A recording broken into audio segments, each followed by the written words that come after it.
16 जनवरी 2025 दोपहर के करीब 12:30 बजे हैदराबाद के मीरपेट इलाके के इस मकान में रहने वाले गुरुमूर्ति के पास उसके सास ससुर का फ़ोन आता है। गुरुमूर्ति के सास ससुर गुरुमूर्ति से कहते हैं कि उनकी बेटी माधवी मकर संक्रांति के त्यौहार पर घर आने का बोल रही थी, लेकिन वो अभी तक आई क्यों नहीं। हालांकि माधवी ने घर आने का मन 14 जनवरी को ही बना लिया था। तब सामने से गुरुमूर्ति कहता है कि माधवी घर छोड़ के जा चुकी है। दरअसल उसके और माधवी के बीच किसी बात को लेकर कहासुनी हो गई और गुस्से में माधवी घर छोड़ के चली गई। गुरुमूर्ति को लगा कि वो गुस्से में अपने माता पिता के पास गई होगी, तो गुरुमूर्ति ने उसे कॉल भी नहीं किया। गुरुमूर्ति की ये बातें सुनकर माधवी के माता पिता घबरा जाते हैं और वो गुरुमूर्ति से कहते हैं कि माधवी हमारे पास भी नहीं आई। ये बात सुनकर गुरुमूर्ति भी थोड़ा टेंशन में आ जाता है और वो अपने रिश्तेदारों के पास फ़ोन करके माधवी के बारे में पता करने लग जाते हैं। कुछ देर इधर उधर पूछने के बाद जब माधवी का कोई पता नहीं चलता तो माधवी की माँ सुबम्मा उसी इलाके के मीरपेट पुलिस स्टेशन में माधवी की मिसिंग रिपोर्ट लिखवा देती है। मिसिंग रिपोर्ट लिखवाने के बाद पुलिस और माधवी के माता पिता माधवी को ढूंढना स्टार्ट कर देते हैं। लेकिन यहाँ ध्यान देने वाली बात ये थी कि जहाँ माधवी के माता पिता और पुलिस माधवी को ढूंढने में अपना इतना एफर्ट लगा रही थी, वहीं गुरुमूर्ति को कोई फ़र्क नहीं पड़ रहा था। उसकी हरकतों से साफ पता चल रहा था कि गुरुमूर्ति चाहता ही नहीं कि माधवी उन्हें कभी वापस मिले। गुरुमूर्ति की ये हरकतें देख के पुलिस को उसके ऊपर थोड़ा शक भी होता है, लेकिन यहाँ पुलिस पहले अपना काम करना जारी रखती है। माधवी को ढूंढते ढूंढते पुलिस गुरुमूर्ति के घर के बाहर लगे CCTV कैमरा की फुटेज चेक करती है, जिसमें पुलिस को पता चलता है कि माधवी 14 जनवरी को अपने घर के अंदर तो गई, लेकिन कभी बाहर नहीं निकली। और यहीं गुरुमूर्ति काफ़ी बार घर के अंदर भी गया और घर से बाहर भी निकला और कई बार उसके पास कुछ सामान भी था। यहाँ CCTV फुटेज चेक करने के बाद पुलिस का शक यकीन में बदल गया कि इसी घर में माधवी के साथ कुछ हुआ है और जो कुछ भी माधवी के साथ हुआ है वो काफ़ी ज़्यादा गलत हुआ है। अब पुलिस गुरुमूर्ति को रिमांड में लेती है और उससे पूछताछ करना शुरू कर देती है। शुरुआत में तो गुरुमूर्ति कुछ नहीं बताता।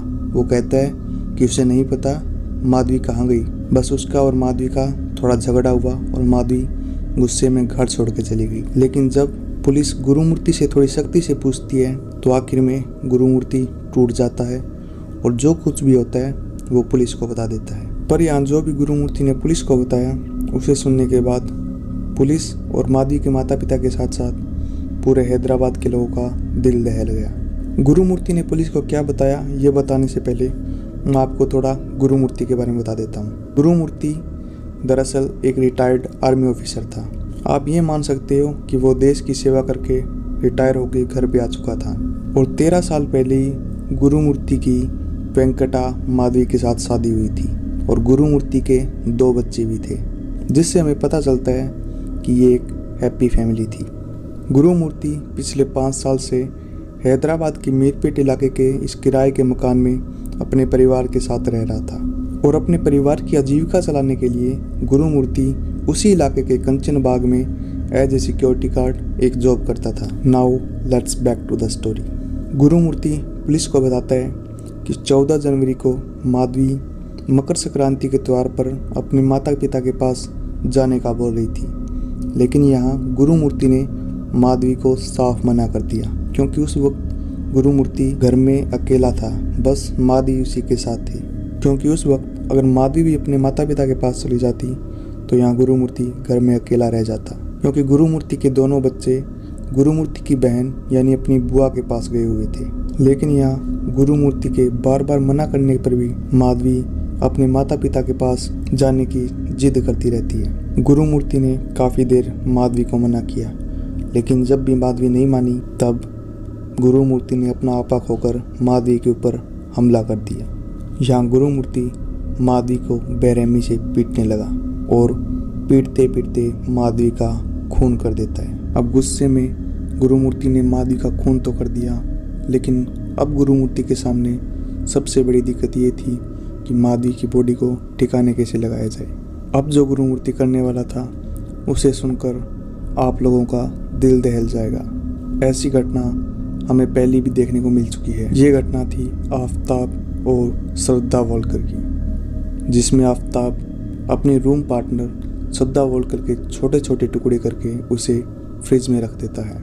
अब यहाँ गुरुमूर्ति माधवी की बॉडी को घसीट कर बाथरूम में लेके जाता है और किचन में पड़े नाइफ से उसके छोटे छोटे पीस करना स्टार्ट कर देता है। गुरुमूर्ति माधवी के मांस को तो काट देता है, लेकिन यहाँ उसकी हड्डियों को नहीं काट पाता, तो वो एक भारी औजार से उसकी हड्डियों को तोड़ना स्टार्ट कर देता है। अब गुरुमूर्ति माधवी के छोटे छोटे टुकड़े कर देता है और उन्हें अपने घर में रखे कुकर में पकाना शुरू कर देता है, उबालना शुरू कर देता है। इमेजिन करके देखिए, जिस कुकर में आप कल तक खाना बनाते थे, आज आप ही का शरीर उसी कुकर में उबल रहा है, वो भी छोटे छोटे टुकड़ों में। गुरुमूर्ति को माधवी के शरीर के टुकड़े करके उबालने में 72 घंटे का समय लगता है, 72 आवर्स का। इतना सब करने के बाद गुरुमूर्ति के सामने एक और दिक्कत आ जाती है। हालांकि उसने माधवी के शरीर के छोटे छोटे टुकड़े तो कर दिए, लेकिन अब उनको पैक करने में दिक्कत आ रही थी, क्योंकि पैक करते टाइम माधवी की हड्डियां बीच में आ रही थी। तब यहाँ गुरुमूर्ति अपने घर में रखे मिक्सी ग्राइंडर में माधवी की हड्डियों को पीसना स्टार्ट कर देता है। माधवी की हड्डियों को पीसने के बाद गुरुमूर्ति उन सबको एक बैग में पैक करता है और अपने इलाके के पास बने एक तालाब में फेंक आता है। हालांकि बाद में खोजने के बाद पुलिस को मांस और हड्डी का एक भी टुकड़ा नहीं मिलता, क्योंकि हो सकता है कि उन मांस के टुकड़ों को उस तालाब की मछलियों ने अपना निवाला बना लिया हुआ। एंड इस तरह 18 जनवरी 2025 को ये केस पूरे हैदराबाद के सामने आ जाता है। ये सब होने के बाद हैदराबाद के लोग उस घर को देखने भी आते हैं जहाँ पे ये किस्सा हुआ। कुछ लोगों के मन में डर था तो कुछ लोगों के मन में गुस्सा।